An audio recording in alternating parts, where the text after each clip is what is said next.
भाई की अजय एक प्राइवेट कंपनी में काम करता था। उस रात वो देर से ऑफिस से लौट रहा था। मोबाइल की बैटरी खत्म हो चुकी थी और शहर का वो इलाका रात के समय पूरी तरह सुनसान हो जाता था। चलते चलते उसकी नजर सड़क के आखिर में खड़े एक पुराने और उजड़ मकान पर पड़ी। अचानक उसकी नजर उस मकान के बालकनी पर गई। वहां एक बहुत खूबसूरत लड़की लाल साड़ी पहने हाथ में दिया जलाई खड़ी थी। अजय का दिल जोर जोर से धड़कने लगा। उसने सोचा इतनी रात को वहां कौन रह सकता है। तभी लड़की ने हल्की सी मुस्कान दी और उंगली से अजय को अंदर आने का इशारा किया।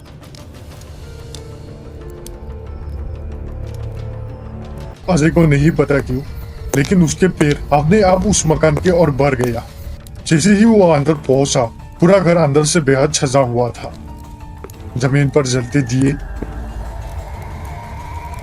दीवार पर लाल कपड़ा और सामने टेबल पर अलग अलग खाने की चीज रखी थी।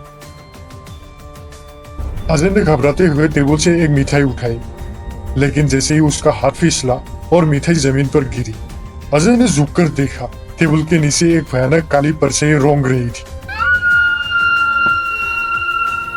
वो तुरंत सीधा खड़ा हुआ, लेकिन तभी घर के अंदर से पायल की आवाज गूंजने लगी, जैसे कोई औरत एक कमरे से दूसरे कमरे में घूम रही हो। अजय डर के मारे सीढ़ियों पर बढ़ा। ऊपर जाते ही एक कमरे का दरवाजा अपने आप खुल गया और अंदर का नजारा देखकर अजय की सीख निकलते निकलते रुक गई। छत के पंखे से एक लाश लटक रही थी और वो लाश अजय ही थी, उसी कपड़ों में, उसी चेहरे के साथ। अजय पीछे मुड़ा। उसके सामने वही सुंदर लड़की खड़ी थी, लेकिन अब उसकी मुस्कान मन लुभाने वाली नहीं थी।